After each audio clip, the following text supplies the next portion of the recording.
Hello everyone. Today, I have brought a 2014 suspense short film, named Dive.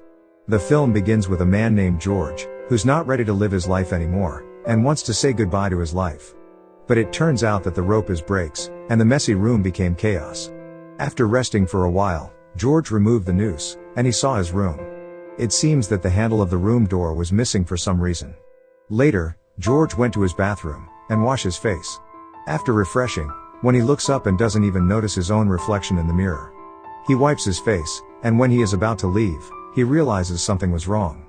When he looked back at the mirror, he was freaked out by seeing the back of his head. He doesn't understand what was going on. To make him understand what is happening, he touches the mirror in his face, but nothing changes. Then George takes a hand mirror, and saw himself. At that time someone knocked his room door. When he saw, it was his neighbors, who asking him that everything was okay. George tells them that everything is alright, and after they leave, George loudly screams and took a roll of toilet paper and throw it at the mirror. The mirror broke into pieces and the roll of paper hits his head. He then fell down in the bathtub forcefully.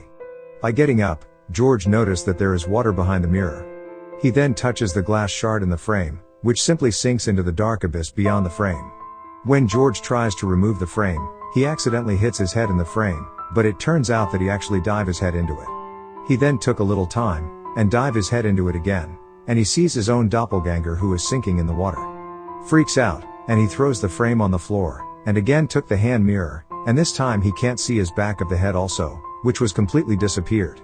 He suspects that his own reflection was in trouble, so he decides to help it. Here we came to know that George has been a diving instructor for the past few years, so he have everything with him. Later he wears a diving suit with some equipments. Then he tied a rope in a faucet, and throws the other end of the rope into the water.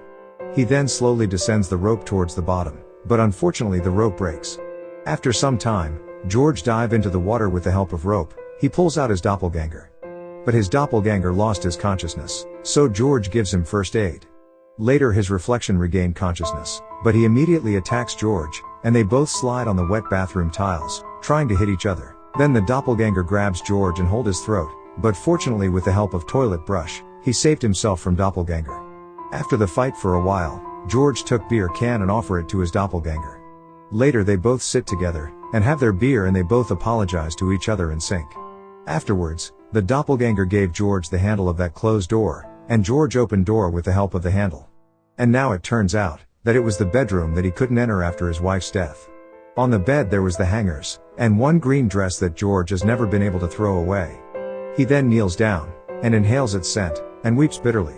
Meanwhile, the doppelganger watches him sadly. George then calms down, and saw the photo of him with his wife. While he looks around the room, he noticed that the doppelganger has disappeared. George then immediately approaches the mirror, and came to know that his reflection has returned.